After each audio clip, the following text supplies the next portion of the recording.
It's July and I've been experimenting with a new setup in the garden.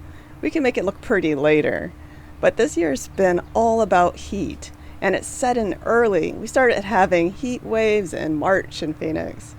So thank goodness today is cloudy.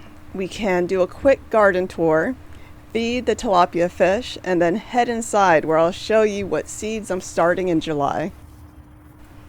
So what we needed was an easily adaptable veggie garden system that could deal with the heat and provide a consistent harvest.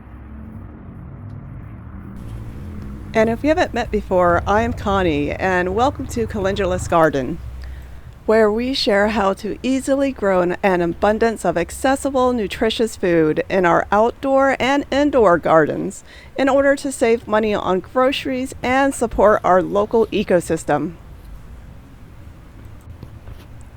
So here's our Malabar spinach in our raised garden beds last fall.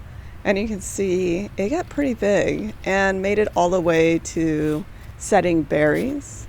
And as usual, at the end of the season, when it starts to get cool, this tropical vine starts to develop leaf spot. So I usually grow it as an annual because it usually dies during our cool desert winters. But not this year. The winter was warm, terrible for our stone fruit trees, but great for the tropicals. It was still alive in spring in one of the coolest areas of the garden. So I just cut back the parts that had leaf spot, and now this is what it looks like. It's super healthy and starting to climb up the sugar cane. Spring barely lasted a couple weeks, so my hubby Mark and I came up with a plan to skip our usual cool weather placements. Salad greens would have to be grown indoors and just start a large mobile grow bag garden this year. Since I threw my back out early in the season, I wasn't able to lift anything for quite a while.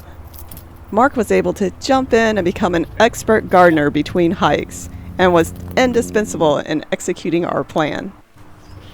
So here we are in July, and the new garden has made it through multiple heat waves with temps hitting 110 degrees Fahrenheit and lots of dry, hot wind. We successfully created a cooler, protected microclimate in our yard by providing southern protection with our Orange Jubilee privacy hedge. The wind tends to blow east to west in our yard, and to the east we have a large mature bamboo hedge that block the wind. And then overhead we have 55% shade cloth supported by 7-foot plant stakes that's filtering out the direct overhead sun. And then at the hottest point of the day, the western sun is filtered by a reed fence at the other end of the garden. Grouping the grow bags like this has helped them retain moisture and increase humidity around the plants. It has been so much easier for me to water, fertilize, and manage pests in this setup. We also added more 100-gallon grow bags, and right now we have some of those truly hot weather loving plants growing in them, like our Luffas. And over here we have a 100-gallon grow bag growing Callaloo, which I've already taken a harvest from so that they branch out. And in this 100-gallon grow bag, I just finished planting sweet potato slips. It seems they will be perennial going forward. We like to grow them for their leaves more than their tubers, for ourselves as well as our fish. So here's our tilapia in their aquaponics system on our patio. They've become quite tame. They like to eat fresh lettuce, pea microgreens, but they really love sweet potato greens. There are also some mosquito fish and goldfish swimming in the tank with them.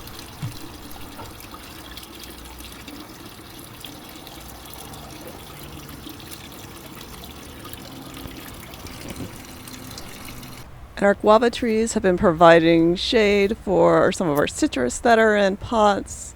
We have a 100-gallon grow bag with lemongrass, and these little reed fence have been great at blocking the sun and overheating the roots. And over here, a large bag of okra that we've had a few harvests from.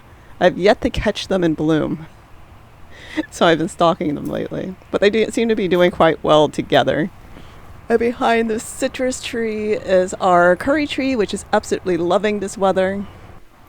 Another 100 grow bag with watermelon, and this is a cranberry hibiscus, which is stretching out into the sun and looks really pretty. The flowers are bright pink. They should start to bloom pretty soon.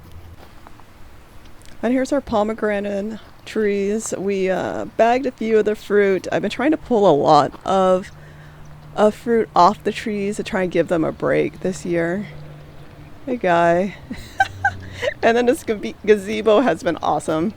It's where I've been keeping my tropicals that are still in pots, as well as just young sugarcane, bananas, and eucalyptus, compact eucalyptus. I think it's called citronella. And here's my messy seed starting desk.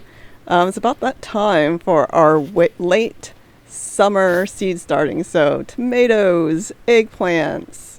I have some winter squash on order. Hopefully it'll show up soon. I'll definitely get more basil in. And then let me show you what I have already under grow light. So more Callaloo, some Basil, microgreens, like 2 trays of peas, some for us, some for the fish. We'll let those grow large. Sunflower microgreens, some okra, another round of Luffa. So those will be the last round for summer. It stays pretty warm until like late September here, so they should be fine. And Luffa, you can eat the leaves, like saute them.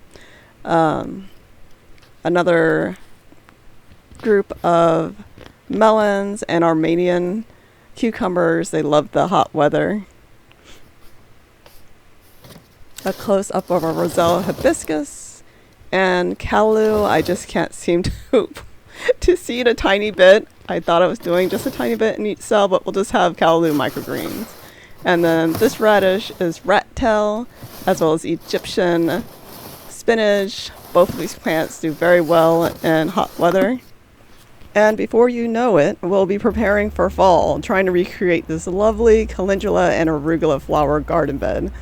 We'll be trying out new garden tools that make everyday tasks easier. We'll share some veggie growing details and of course be trying out more varieties of microgreens. Thanks for watching and make sure to like and subscribe.